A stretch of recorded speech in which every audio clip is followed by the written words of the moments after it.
हरे कृष्णा। आप सभी को परिवर्तिनी एकादशी की बहुत सारी शुभकामनाएं। आज वही दिन है जब भगवान श्री हरि योग निद्रा में शयन करते हुए अपनी करवट बदल रहे हैं और इसीलिए इसे पार्श्व या परिवर्तिनी एकादशी के नाम से हम जानते हैं। आज का दिन बहुत ही शुभ है, पवित्र है, क्योंकि ये चातुर्मास के ऐसे समय में आ रहा है जब संपूर्ण ब्रह्मांड में समस्त आध्यात्मिक शक्तियाँ सकारात्मक ऊर्जा उत्पन्न करती है। साधक के लिए ये समय अत्यंत महत्वपूर्ण होता है क्योंकि ये चातुर्मास भाद्रपद मास और एकादशी का सुवर्ण संयोग बन रहा है। तो चलिए ऐसे सुंदर समय में आज हम सुनते हैं परिवर्तिनी एकादशी की पौराणिक व्रत कथा। आइए आज की कथा आरंभ करते हैं। अर्जुन ने कहा, हे प्रभु, भाद्रपद मास के शुक्ल पक्ष में जो एकादशी आती है उसका क्या नाम है? उस दिन व्रत करने के नियम क्या है और इस एकादशी का व्रत करने से कौन कौन से लाभ प्राप्त होते हैं? हे कृष्ण, कृपया विस्तार से सुनाइए। तब भगवान श्री कृष्ण कहते हैं, हे पार्थ, भाद्रपद मास के शुक्ल पक्ष की एकादशी को जयंती एकादशी कहते हैं। केवल इसकी कथा सुनने मात्र से हर प्रकार के पापों का नाश हो जाता है। मनुष्य स्वर्ग का अधिकारी बन जाता है, आध्यात्मिक गंतव्य प्राप्त करता है और यहाँ तक कि महान पापी भी इस एकादशी व्रत की कथा का श्रवण करने से उद्धार प्राप्त कर लेता है। अगर कोई धर्मनिष्ठ मनुष्य इस दिन मेरी पूजा करता है तो मैं उसे संपूर्ण जगत के भक्ति भाव का फल प्रदान कर देता हूँ। जो मेरी उपासना करते हैं वे अंततः मेरे धाम को आते हैं और उसमें कोई संशय नहीं है। इस दिन भगवान वामन देव के स्वरूप की पूजा करने का फल स्वयं ब्रह्मा जी, भगवान विष्णु और महेश, इन तीनों देवताओं की पूजा के समान है। हे पार्थ, जो इस दिन उपवास करता है उसे इस संसार में कुछ भी करने की आवश्यकता शेष नहीं रह जाती। इस दिन भगवान विष्णु अपने शैया पर करवट बदलते हैं और इसीलिए इस एकादशी को परिवर्तिनी एकादशी भी कहा जाता है। भगवान के मुख से ये सुनकर अर्जुन ने कहा, हे जनार्दन, आपके वचनों को सुनकर मैं विचार में पड़ रहा हूँ कि आप कैसे शयन करते हैं, करवट कैसे बदलते हैं। आपने बलि महाराज को क्यों बांध दिया था और वामन अवतार में कौन कौन सी लीलाएं की थी? चातुर्मास व्रत के नियम क्या है और जब आप शयन करते हैं तो मनुष्यों को क्या करना चाहिए? कृपया ये सब कुछ भी विस्तार से बताइए।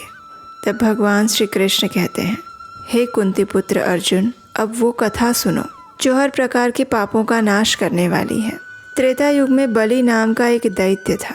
वो मेरा भक्त, दानी, सत्यवादी और ब्राह्मणों की सेवा करने वाला था। सदैव यज्ञ और तपस्या में लगा रहता था। अपनी तपस्या और भक्ति के प्रभाव से उसने देवराज इंद्र को भी पराजित करके स्वर्ग पर अधिकार कर लिया था। इंद्र और अन्य देवता इस स्थिति को सहन नहीं कर पाए और उन्होंने मेरी शरण ली।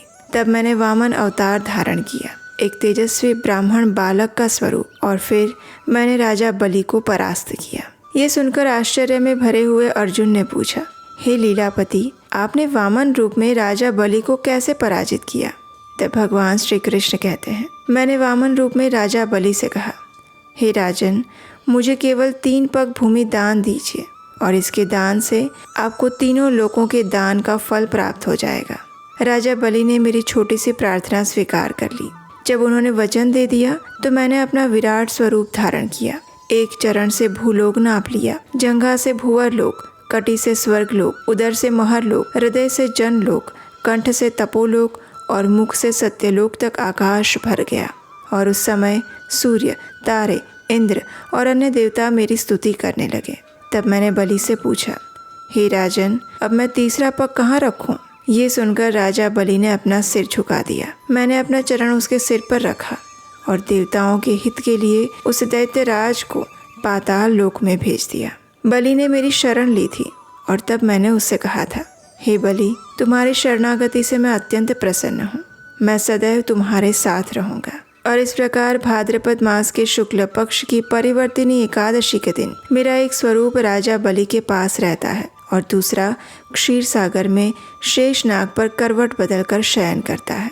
कथा का समापन करते हुए भगवान श्री कृष्ण ने कहा, जो भी मनुष्य इस परिवर्तिनी या जयंती एकादशी के दिन पूर्ण भक्ति भाव से मेरी पूजा करता है, मेरे दिव्य नामों का जप करता है और मेरे अंदर ही ध्यान लगाता है, मैं उसके इस जीवन और उस जीवन, जन्म और मृत्यु सभी का ध्यान रखता हूँ उसे इस भौतिक संसार से पार करवा देता हूँ। और यही थी आज की परिवर्तिनी एकादशी की पौराणिक कथा। आज एकादशी के अत्यंत पवित्र दिवस पर हमें अपने मन को नियंत्रित रखते हुए, इंद्रियों को संयम में रखते हुए अधिक से अधिक भगवान श्री हरि के विषय में सुनना चाहिए। उनके दिव्य नामों का जप करना चाहिए। हरे कृष्ण महामंत्र यानी कि हरे कृष्ण कृष्ण कृष्ण हरे हरे, हरे राम राम राम हरे हरे। इस महामंत्र का ध्यान पूर्वक एक स्थान पर बैठकर जप करना चाहिए। ये चातुर्मास का पवित्र समय है। वैसे तो चातुर्मास का प्रत्येक दिवस पवित्र और मंगलमय होता है और उसमें व्रत तथा उपवास का पालन करना चाहिए, आध्यात्मिक साधना को बढ़ाना चाहिए। लेकिन उसमें भी एकादशी तिथि अत्यंत महत्वपूर्ण होती है। वो और अधिक आध्यात्मिक शक्ति और ऊर्जा लेकर आती है। इसलिए इस दिन का एक एक क्षण हमें ध्यान पूर्वक व्यतीत करना चाहिए। और अगर आप अपनी आध्यात्मिक यात्रा में और दृढ़ता से आगे बढ़ना चाहते हैं तो आपके लिए एक विशेष ऑफर है। ध्यान से सुनिए। आखिर 3 साल बाद फिर एक बार हम आपके लिए वही विशेष आत्मसात कोर्स लेकर आ रहे हैं। हमारी लाइफ की प्रैक्टिकल प्रॉब्लम्स का रियलिस्टिक सॉल्यूशंस भगवत गीता से कैसे मिल सकता है, यही चीज़ हम सीखेंगे 18 सत्रीय इस आत्मसात कोर्स के अंदर। ये कोर्स सिर्फ महिलाओं के लिए है। Women can register themselves. उसका लिंक नीचे डिस्क्रिप्शन बॉक्स में दिया गया है। उस गूगल फॉर्म को भर के आप अपने आप को रजिस्टर कर सकते हैं इस कोर्स के लिए। कोर्स से जुड़ी हुई और भी जानकारी नीचे डिस्क्रिप्शन बॉक्स में मिल जाएगी। भगवत गीता तो हम कई बार पढ़ते हैं, लेकिन उनमें भगवान के द्वारा बताई गई शिक्षाओं को हम अपने जीवन में कैसे उतार सकते हैं, और वो भी आज के आधुनिक समय में भगवान की वो शिक्षाएं हमारे जीवन में कितनी प्रैक्टिकल हैं, हम उसे अपने जीवन में कैसे आत्मसात कर सकते हैं। यही विषय है हमारे इस 18 सत्रीय भगवत गीता कोर्स का, जिसका नाम है आत्मसात। तो जल्दी कीजिए, आज ही अपने आप को रजिस्टर करें इस कोर्स के लिए। ये कोर्स हम आने वाले दिसंबर महीने में स्टार्ट करने वाले हैं। सीटें बहुत लिमिटेड हैं, इसलिए फर्स्ट कम फर्स्ट सर्व के बेसिस पर आपका रजिस्ट्रेशन दर्ज किया जाएगा। तो अगला नोटिफिकेशन आने की वेट मत कीजिएगा, आज ही अपने आप को रजिस्टर करवाइए। और हम आपको विश्वास दिलाते हैं कि इस कोर्स को करने के बाद आपको भगवत गीता से जुड़ी हुई ऐसी शिक्षाएं और ऐसी इंसाइट्स मिलेंगी जिसके बारे में ना आपने कभी सुना होगा और ना सोचा होगा। महिलाओं के लिए ये कोर्स बहुत ज़्यादा यूनिक, प्रैक्टिकल और बेनिफिशियल होने वाला है। तो जल्दी से अपने आप को और अपने फ्रेंड्स को इस कोर्स के लिए रजिस्टर करने के लिए प्रेरित करें। इस कोर्स की संपूर्ण जानकारी और गूगल फॉर्म का लिंक नीचे डिस्क्रिप्शन बॉक्स में है, वहां जाकर फिल कर सकते हैं। और हाँ, अगर आप हमारे इस वैदिक ज्ञान के प्रचार कार्य की सराहना करते हैं और इस कार्य में अपना योगदान देना चाहते हैं तो स्क्रीन पर नंबर दिया गया है, वहां आप हमें आर्थिक रूप से अपनी सहायता भेजकर भी हमारा उत्साह बढ़ा सकते हैं। तो चलिए इस पार्श्व एकादशी का संपूर्ण श्रद्धा और निष्ठा पूर्वक पालन करते हैं और अपनी चेतना को श्री कृष्णमय बनाते हुए अपने आध्यात्मिक परम गंतव्य की ओर एक कदम आगे बढ़ाते हैं। हरे कृष्णा।